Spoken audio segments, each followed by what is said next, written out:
Good morning. Today, let us start with service costing.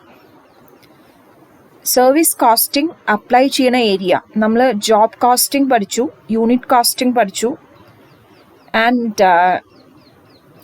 we have studied what is process, right? What is contract costing? ഇനി അതിൽ തന്നെ this is another type of costing where it is left with the services. Service entry ചെയ്യണ സ്ഥലങ്ങളിൽ apply ചെയ്യണ costing techniques ആണ് service costing. It is also known as operating costing. Here നമുക്ക് hospitals ആണെങ്കിലും അവിടെയൊക്കെ നമ്മൾ സർവീസ് കോസ്റ്റിംഗ് ആണ് apply ചെയ്യുക. പക്ഷെ നമുക്ക് സിലബസ് പ്രകാരം ഇതിൽ ട്രാൻസ്പോർട്ടേഷൻ മാത്രമേ നമുക്ക് പഠിക്കാനുള്ളൂ, right? So today you are going to see the introduction of service costing and some of the basic problems also, right? So let us see what is service costing. Minimum ഇതിൽ പറയാച്ച cost of producing and maintaining a service. ഒരു service maintain ചെയ്യുക അല്ലെങ്കിൽ അത് produce ചെയ്യാനുള്ള cost ആണ് service കോസ്റ്റിംഗിൽ നമ്മൾ പഠിക്കുന്നത്. Clear? And ഏതൊക്കെ ഏരിയയിൽ അപ്ലൈ ചെയ്യണത് എന്ന് ഞാനൊരു ഇൻട്രൊഡക്ഷൻ പറഞ്ഞിട്ടുണ്ടായിരുന്നു. It applies in transportation, that is railways, bus etcetera, in supply areas like gas, electricity, water, and in welfare areas like hospitals, canteens, libraries, and in some municipal areas like street lighting, road maintenance, etc. Clear? And here you are going to see transportation alone. Okay?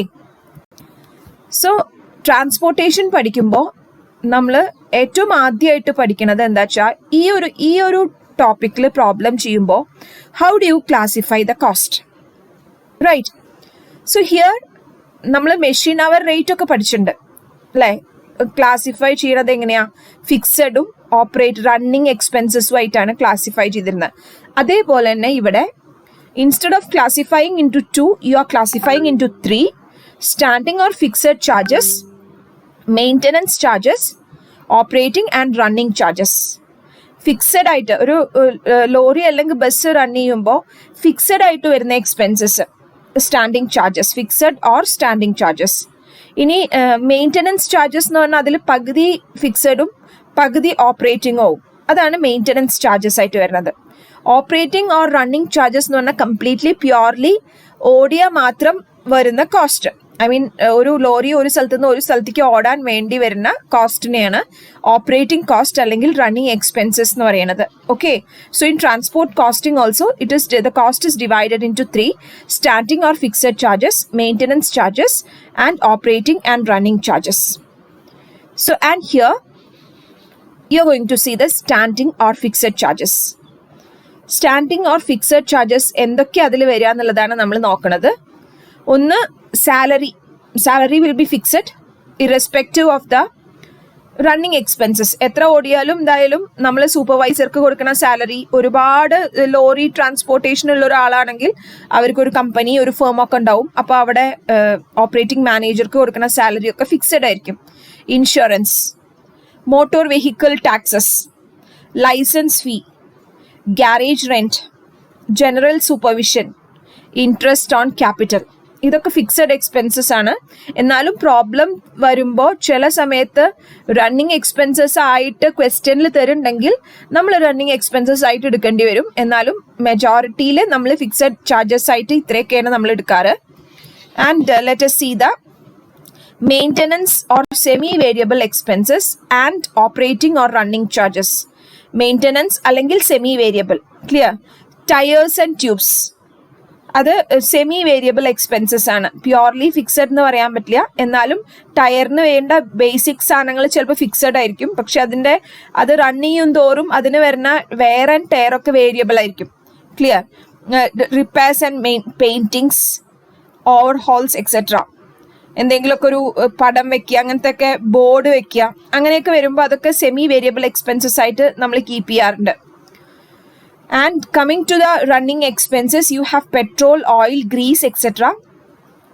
Wages of driver, conductor, attendance. Salary അവിടെ standing expenses ആണ്. Wage ഇവിടെ running ആണ്. ഓടിയാൽ മാത്രമേ ഡ്രൈവർക്ക് പൈസ ഉള്ളൂ.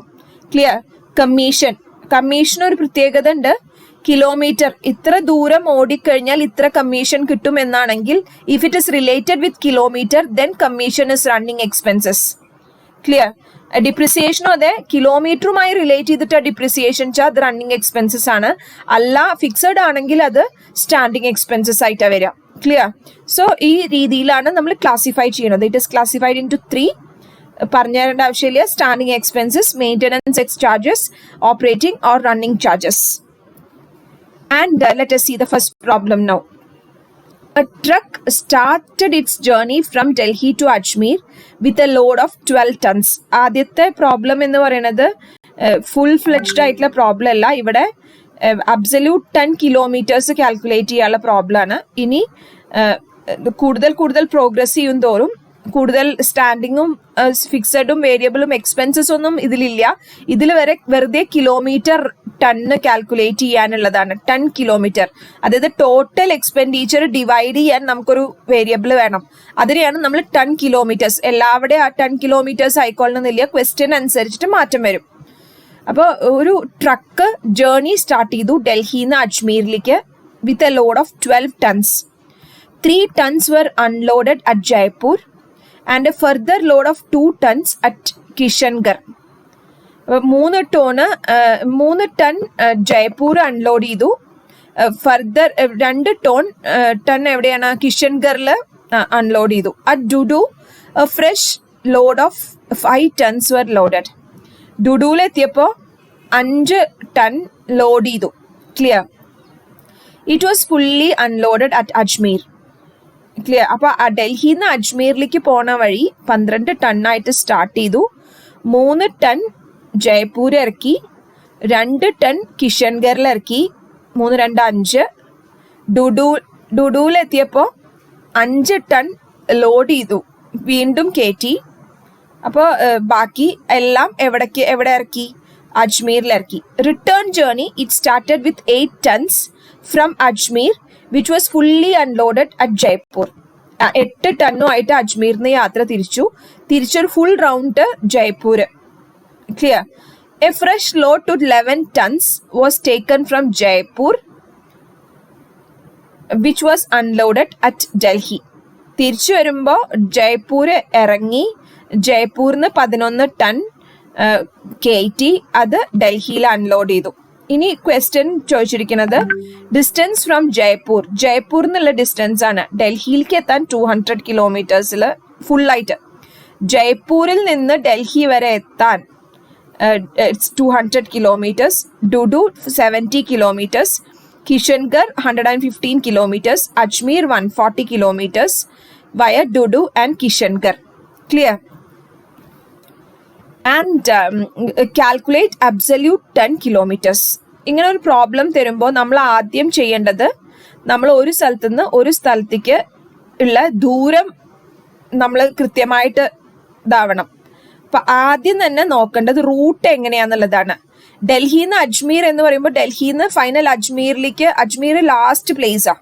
അപ്പൊ ആദ്യം അൺലോഡ് ചെയ്യണത് ജയ്പൂരാണ്. അപ്പൊ നമുക്ക് ഇവിടെ പ്രോബ്ലത്തിൽ തന്നിട്ടുണ്ട് ഡൽഹി ടു ജയ്പൂർ 200 കിലോമീറ്റേഴ്സ് ആണ്. ക്ലിയർ? അപ്പോൾ ഡൽഹി ടു ജയ്പൂർ ആണ് അങ്ങോട്ടുള്ള ജേർണി. എത്രയാ? 200 കിലോമീറ്റേഴ്സ് ആണ്. അപ്പൊ നമ്മുടെ കയ്യിലുണ്ടായിരുന്ന ടൺ എത്രയാ? 12 ടണ്ണാ. ഇപ്പോൾ 10 കിലോമീറ്റേഴ്സ് എത്രയാവും? 12 × 200 2400 ആണ് 10 കിലോമീറ്റേഴ്സ്. അത് കാൽക്കുലേറ്റ് ചെയ്യാം. അത് കഴിഞ്ഞാൽ ഈ ജയ്പൂരിൽ നിന്ന് പിന്നെ ഉള്ള സ്ഥലം ഡുഡു ആണ്. കണ്ടോ? ജയ്പൂരിൽ നിന്ന് ഡുഡു ആണ് 70 കിലോമീറ്റേഴ്സ് അല്ലേ? അപ്പോൾ 70 കിലോമീറ്റേഴ്സ് 12 നമ്മൾ 3 ടൺ അവിടെ അൺലോഡ് ചെയ്തു. അപ്പോൾ ബാക്കി നമുക്ക് 9 tons ഉള്ളത്. കാരണം ഇവിടെ നോക്കിയാൽ അറിയാം ഡുഡുവിന് 70 കിലോമീറ്റേഴ്സേ ഉള്ളൂ. ജയ്പൂരിന്ന് കുറച്ചും കൂടിയും നിയറർ ആണ്. ഡൽഹിയിൽ നിന്ന് ജയ്പൂർ വരെ എത്താൻ 200 കിലോമീറ്റർ. ജയ്പൂരിന്ന് ഡുഡുവിലേക്കാണ് നിയറസ്റ്റ് 70 കിലോമീറ്റേഴ്സ്. അപ്പോൾ ഡുഡുവിലേക്കാവും ആദ്യം പോയിട്ടുണ്ടാവും. 70 കിലോമീറ്ററേ ഉള്ളൂ. അപ്പോൾ ആ ഒരു 70 കിലോമീറ്റർ നമ്മൾ എടുക്കുക. ഞാൻ പോയിന്ററും കൂടി യൂസ് ചെയ്യാം. 70 കിലോമീറ്റേഴ്സ്. അപ്പോൾ ജയ്പൂരിൽ നിന്ന് 70 കിലോമീറ്റേഴ്സ് ആണ് ഡുഡുവിലേക്ക്. ആ 70 കിലോമീറ്റേഴ്സുമായി എത്തുമ്പോൾ ഡുഡുവില് 12ൽ നിന്ന് 3 പോയി. And you will have 9 ton, 9 ടണ്ണാണ് ഉണ്ടാവുക. 9 × 70 630. ക്ലിയർ. ഇനി ഡുഡുവിൽ നിന്ന് അടുത്ത പ്ലേസ് കിഷൻഗർ ആണ്. മനസ്സിലായില്ലേ? അപ്പൊ ഡുഡുവിൽ നിന്ന് ജയ്പൂരിൽ നിന്ന് കിഷൻഗറിലേക്കാണ് 115 കിലോമീറ്റർ. മറന്നു പോരുത്, ഡുഡുവിൽ നിന്ന് കിഷൻഗറിലേക്ക് അത്രയും കിലോമീറ്റേഴ്സ് ഇല്ല. അപ്പൊ നമ്മൾ ഡൽഹിയിൽ നിന്ന് ജയ്പൂർ എത്തി, ജയ്പൂരിൽ നിന്ന് ഡുഡുവിൽ എത്തി, ഡുഡുവിൽ നിന്ന് കിഷൻഗറിലേക്ക് പോകുമ്പോൾ 115 മൈനസ് 70, 115 മൈനസ് 70 എത്രയാ? 45 കിലോമീറ്ററേ ഉള്ളൂ. അപ്പൊ 45 കിലോമീറ്റർ ഉണ്ട്. അപ്പൊ ആദ്യം നമുക്ക് 12 ടൺ ഉണ്ടായിരുന്നു, അതിൽ നിന്ന് 3 ടൺ പോയി 9 ടണ്ണാണ് ഉണ്ടായിരുന്നത്.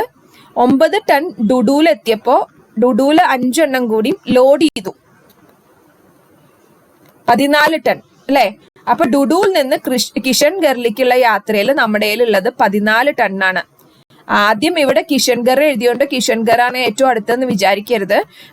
ആദ്യം ഡുഡുവിൽ പോയിട്ട് ഡുഡുന്നാണ് കിഷൻഗറിലേക്ക്. അപ്പൊ ഡുഡു എന്നുള്ള കിഷൻഗറിലേക്ക് യാത്രയിൽ 14 ടൺസും ഉണ്ട്, നമുക്ക് 45 കിലോമീറ്റേഴ്സും ഉണ്ട്. 14 × 45 ടൺ കിലോമീറ്റർ 630 ആണ്. ക്ലിയർ. ഇനി ഈ കിഷൻഗറിൽ നിന്ന് അജ്മീറിലേക്ക് 115 നിന്ന് 140, അപ്പൊ 25 കിലോമീറ്റർ ആണ് ഉള്ളത്. കണ്ടോ, വയ ഡുഡു ആൻഡ് കിഷൻഗർ. പിന്നെ ഡൽഹിയിൽ നിന്ന് അജ്മീറിലേക്ക് എത്തണ യാത്ര ഡുഡുവിന്റെ കിഷൻഗറിലും വഴിയാണ്, അല്ലാതെ കിഷൻഗർ വഴി ഡുഡു വഴിയല്ല. അപ്പൊ നമ്മൾ റൂട്ട് കറക്റ്റ് ആക്കണം. അജ്മീർ 140 കിലോമീറ്റർ ആണ്, 115 കിലോമീറ്റർ കിഷൻഗറിൽ എത്തിയിട്ടുണ്ട്. അവിടുന്ന് അജ്മീറിലേക്ക് 140 കിലോമീറ്റർ ആണ്. 140 കിലോമീറ്ററിൽ 115 to 140, that means 25 kilometres. And നമ്മൾ നോക്കേണ്ട ഒരു കാര്യം, 114 ടണ്ണായിരുന്നു കിഷൻഗറിൽ എത്തിയപ്പോ. അവിടെ എന്ത് ചെയ്തു നമ്മള്? പിന്നെ 14 ടണ്ണാണ് നമ്മൾ കിഷൻഗറിൽ എത്തിയപ്പോൾ ഉണ്ടായിരുന്നത്. And further load of Kishangarh 2 ton എവിടെ അൺലോഡ് ചെയ്തു? കിഷൻഗറിൽ അൺലോഡ് ചെയ്തു. അപ്പോൾ കിഷൻഗറിൽ നിന്ന് അജ്മീറിലേക്കുള്ള യാത്രയിൽ നമുക്ക് നമ്മുടെ കയ്യിൽ 12 ടണ്ണേ ഉള്ളൂ. കാരണം 3 tons were unloaded at Jaipur and a further load of 2 tons at Kishangarh. 2 ton കിഷൻഗറിൽ അൺലോഡ് ചെയ്തു. അപ്പൊ 12 × 25 300 ആയി. ഇത്രയാണ് നമ്മൾ അജ്മീർ വരെയുള്ള യാത്രയിൽ നമ്മുടെ ടൺ കിലോമീറ്റർ. നമ്മുടെ ക്വസ്റ്റ്യൻ അതാണ്, കാൽക്കുലേറ്റ് അബ്സല്യൂട്ട് ടൺ കിലോമീറ്റർ. അപ്പൊ ടൺ കിലോമീറ്റർ ഇത്രയാണ്. തിരിച്ചു വരുമ്പോ നമ്മളോട് പറഞ്ഞിട്ടുണ്ട്, തിരിച്ചു വരുന്ന route on its return journey it started with 8 tons from Ajmer. അജ്മീറിൽ നിന്ന് 8 ടണ്ണാണ് which was fully unloaded at Jaipur. അജ്മീറിന്ന് നേരെ എങ്ങോട്ടാ? ജയ്പൂരിലോട്ടാ. അപ്പൊ എപ്പോഴും ശ്രദ്ധിക്കണം, അജ്മീരിൽ നിന്ന് ജയ്പൂരിലേക്കുള്ള ഡിസ്റ്റൻസ് ആണ് നമുക്ക് ഇവിടെ ക്വസ്റ്റ്യനിൽ തന്നിരിക്കുന്നത്. അജ്മീർ ടു ജയ്പൂർ എവിടെയും സ്റ്റോപ്പ് ഇല്ല. അജ്മീർ ടു ജയ്പൂർ 140 കിലോമീറ്റർ ആണ്, 8 ടണ്ണാണുള്ളത്. 8 × 140 1120. Clear. And which was fully unloaded at Jaipur. Jaipur ആ 8 ടണ്ണും അൺലോഡ് ചെയ്തു. A fresh load of 11 tons was taken from Jaipur and was unloaded at Delhi. അപ്പൊ നമ്മൾ ആലോചിക്കണം, ജയ്പൂരിൽ നിന്ന് നേരെ ഡൽഹിക്കാ പോണത്. Jaipur to Delhi distance is 200 kilometres and 11 fresh ton. അപ്പൊ 11 × 200 it comes to 2200. So you are asked to calculate the total absolute ton kilometers. ഇതെല്ലാം നമ്മൾ ആഡ് ചെയ്ത് കഴിഞ്ഞാൽ you will be getting the total ton kilometers which is 7280. ഇങ്ങനെ ton kilometres നമ്മൾ എന്തിനാ calculate ചെയ്യണ വെച്ചാൽ, നമുക്ക് ടോട്ടൽ എക്സ്പെൻസസ് തന്നിട്ടുണ്ടാവും. പ്രോബ്ലത്തിൽ വലിയ പ്രോബ്ലം വരുമ്പോൾ എന്താ ഉണ്ടാവുക വെച്ചാൽ, നമ്മൾ സർവീസ് കോസ്റ്റിങ്ങിന്റെ ടോട്ടൽ എക്സ്പെൻസസ് കാൽക്കുലേറ്റ് ചെയ്യണം. Total expenses per ton kilometre എന്ന് പറയുമ്പോൾ ടോട്ടൽ എക്സ്പെൻസസ് ഡിവൈഡഡ് ബൈ ഈ ഒരു ടൺ കിലോമീറ്റർ ചെയ്താലാണ് നമുക്ക് പെർ ടൺ കിലോമീറ്റർ എത്ര എക്സ്പെൻസസ് ആയി എന്ന് പറയാൻ പറ്റുള്ളൂ. അതുകൊണ്ടാണ് ആദ്യം നമ്മൾ അബ്സല്യൂട്ട് ടൺ കിലോമീറ്റർ കാൽക്കുലേറ്റ് ചെയ്യാനുള്ള പ്രോബ്ലം ചെയ്തിട്ട് പിന്നെ വലിയ പ്രോബ്ലത്തിലേക്ക് പോണേണ്ട ഒരു കാര്യം. Clear. And let us work out the second problem now. A truck started with a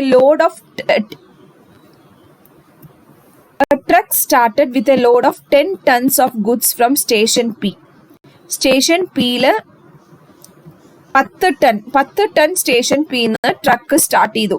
It unloads 4 tons at station Q. Station Qല് 4 ടൺ. ഇതേപോലത്തെ പ്രോബ്ലം തന്നെ.